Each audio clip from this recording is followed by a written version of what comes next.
So today what we're going to try to do is actually swap the RSX Type S shift selector into the 6-speed manual transmission, because what ended up happening, if we don't swap this out with the selector that's on the C7 6-speed, it actually shifts backward.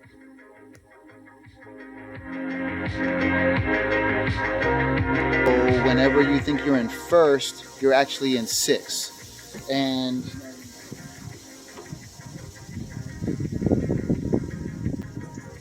yeah, never mind. Whenever you think you're in first, you're actually in second. So everything is backwards. And then at the end, when you think you're going into 6, you're actually going into reverse. So this is be the solution for it. And there's a couple things we got to do prior. And I guess we're just going to try to see if we can figure this out. First thing we're going to do is, or the first thing we did was actually remove this Allen key. And it's right below the actual shifter assembly selector.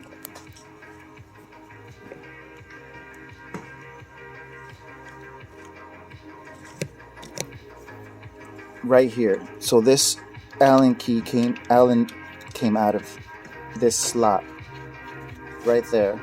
So that's the first thing we're gonna do, is remove this. The second thing we're going to do is remove the 4 10mm bolts that are holding the selector down, and then we'll go from there.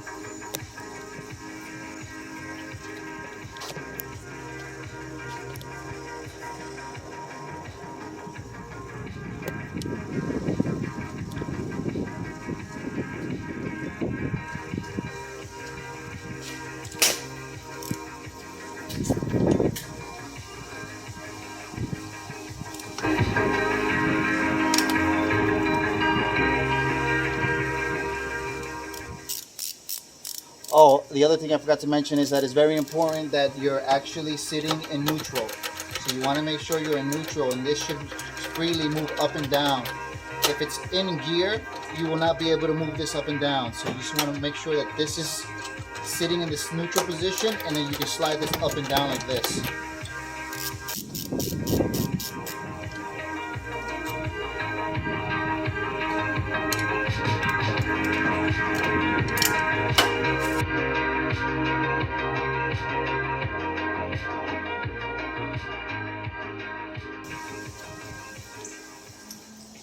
So now that the 4 10mm bolts have been removed and the 1 Allen key from this location has been removed, we can gently pry on top of the selector to see if we can lift it out of here.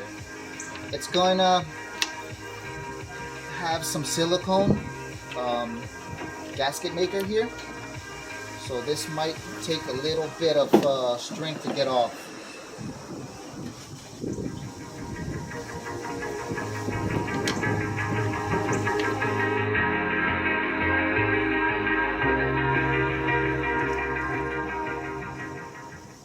Okay, so we got the old selector out, the new selector here. This little dowel pin does not fit into the hole, because this hole and that hole will not line up to the existing ones that were there.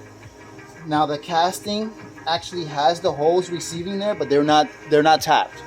So that hole is going to have to be drilled out just a little bit wider, so it receives that dowel pin, and then it should be threaded, even further threaded after that. So let me go figure out what tools I need, and then I will be right back. So here's what we got now. We actually finished taking and actually drilling and tapping the 2 holes that we needed. So this one right here was drilled and tapped, and then this one right here was drilled and tapped. This one receives a dowel pin, so it was actually drilled twice. We had to run the drill bit that receives the drill bit for the actual tap,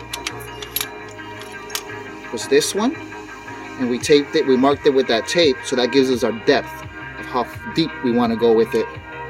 And then this one we marked the depth so that we wouldn't rip out the threads, and this is actually going to receive the dowel pin.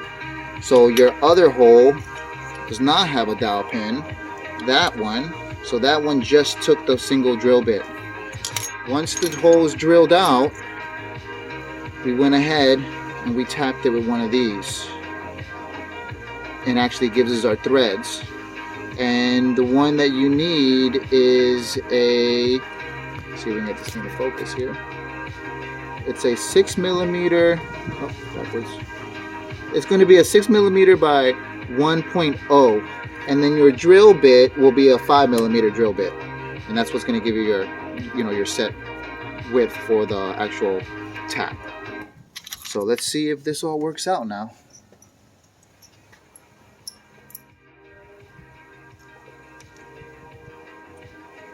And let me go find the longer bolt. And you should have a bolt in your pocket for when we went to Ace. Alright, that was the bolt that... Oh, that was it? Okay.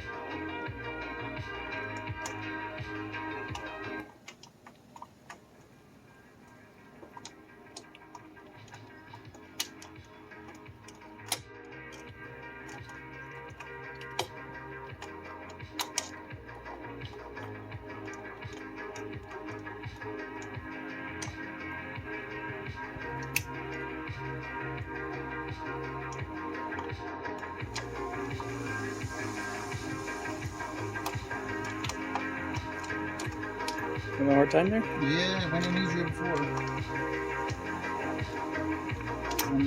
There he goes. If you moved it too much. Oh, there it is. Oh, you should have got the silicone. No, but I want to test fit first, make sure the dowel pin sits down. Before the dowel pin was holding this up like over an inch. And it's perfect now. So, yep, there it is. So now we have a threaded hole there and a threaded hole there. We're set. We're good to go. So let me clean this off with a little bit of brake clean. And then throw some silicone on there, seal that thing up. Yep, and we're done. Sweet. After that, probably hook up the linkage and the bracket. I should have a working trans. Yep. Sweet.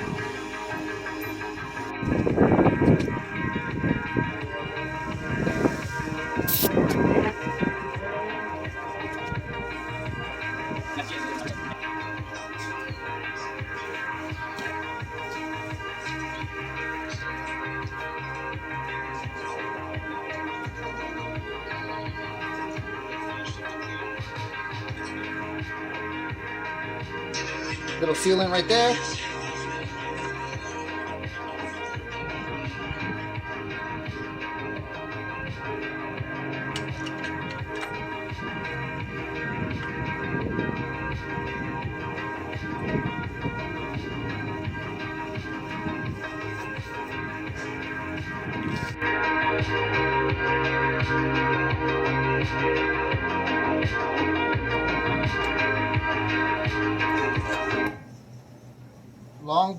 Long bolt, short bolt, short bolt.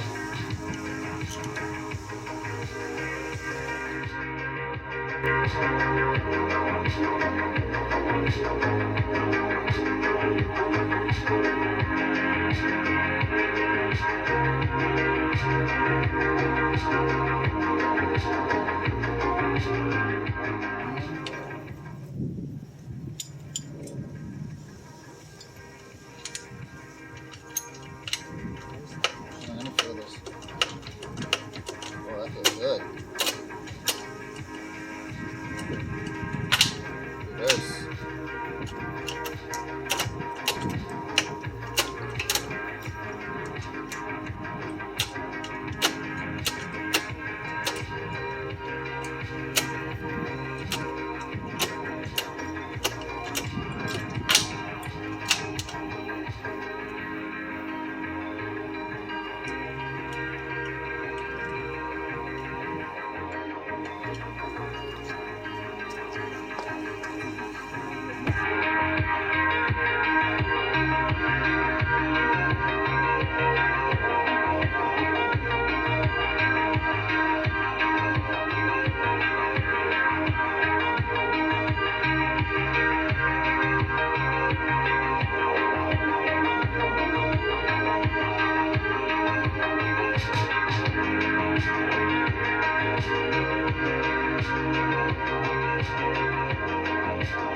So what's up, fam? So I guess just kind of want to let you guys know exactly where we ended off that day, and it was actually that we were not able to engage second, fourth, or sixth. So we figured out that the cable seems to be a little bit too long, and there's actually an adjustment on the actual shifter.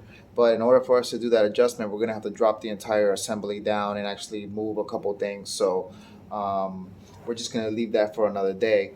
But actually, the installation of the shift selector went successful because without the cable on there, we can engage every single gear, and it came out nice. Came out really good. But yeah, that's where we're at, and I guess I'll see you in the next one. Thanks.